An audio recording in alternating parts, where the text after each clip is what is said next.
places. Joining us now, Douglas Holtz-Eakin, former CEA chief economist and American Action Forum president, and Bharat Ramamurthy, former NEC deputy director. Good morning to you both. Bharat, you know, it's funny, a year ago, the phrase immaculate disinflation was probably said mostly with derision. It seemed like such a long shot. Today, I don't know, it seems kind of descriptive of what we've gotten. The labor market hanging in there, inflation coming down toward target. Can it possibly continue, I guess, is the big question going into next year? Yeah, I absolutely think it can. As you noted, we ended last year with the unemployment rate at 3.5%. And inflation substantially higher than the Fed's target. And we're ending this year with the unemployment rate still under 4% at 3.7%. And inflation essentially at the Fed's target if you look at core PCE over the last 6 months. So what we have seen is essentially, if you go back to what President Biden wrote in the Wall Street Journal in July of 2021, a plan for lowering inflation over time while maintaining a strong labor market, essentially that has come to fruition. And I think it speaks highly of both the combination of fiscal and monetary policy over the last year or so. And Doug, I mean, obviously, when things look great, it might be time to worry about exactly how we got here and what the implications are for next year. Because even if we're talking about a soft landing, we're probably talking about some kind of a slowdown. Maybe you lose a little bit of that policy support as well.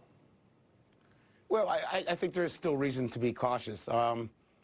Core PCE peaked at 5.6%. We're now at 3.2 year over year. So we're 2/3 of the way to the target.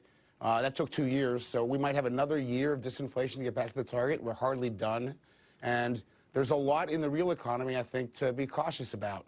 If you look at the big third quarter GDP numbers, inside that, it was all driven by households and government spending. I'm a little concerned about households. We're seeing credit card delinquencies rise. We're seeing saving rate plunge by 2 percentage points over the second half of this year. How much can they carry the economy? I don't know.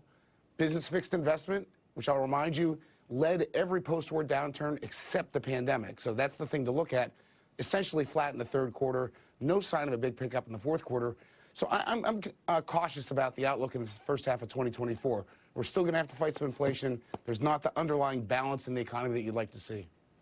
I guess, though, Doug, the fact that the Fed itself doesn't see it getting to the target of 2% until, I guess, late 2025. I mean, at this point, there's a lot of room in there while we can wait to see if things improve in the right direction, which, of course, is why the market has kind of fast-forwarded to looking for rate cuts.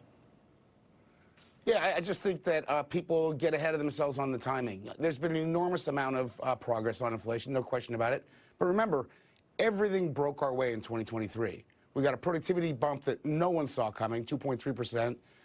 We had declining energy prices, 6% year over year.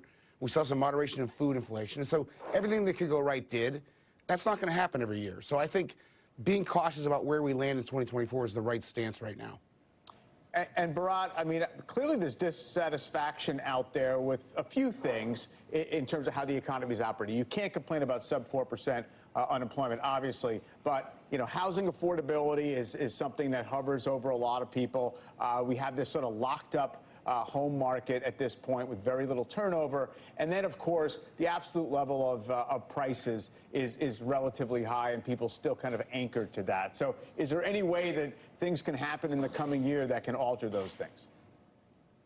Yeah, when I look at this, I really look at the three core things that families spent most of their money on: housing, food, and gas. If you look at housing, actually, it's important to make a distinction between the rental market and the home ownership market. In many metro areas, rental prices have been pretty flat or actually declining over the last year. Of course, with interest rates going up, housing affordability, home ownership affordability is a problem. And so I think that's something that the administration should try to address. On grocery prices, they've actually been flat to declining over the last year. So while they went up substantially in the initial stages of the pandemic, in part because of Russia's invasion of the Ukraine and what that did to commodity prices, we've actually seen a lot of steadiness there over the last year. And of course, on gas prices, we're back down under $3 a gallon nationally. So I think when you look at the things that households are spending on regularly, a lot of the salience of those price increases, I would imagine, are declining. And I think that over the next year, you can see a pathway to rates coming down because of Fed cuts, continued progress on gas prices and grocery prices. And as a result, the most salient prices that families are facing are going to be a lot better than they were in 2021 and 2022. All right, we'll see if that registers. Seen a little bit of an uptick in consumer sentiment lately, but from very low levels. Doug and Bharat, we have to leave it there. Thanks so much. Thank you. Coming up, AI caught investors' attention in a big way this year. What should we expect from the sector in 2024? We'll talk about that and whether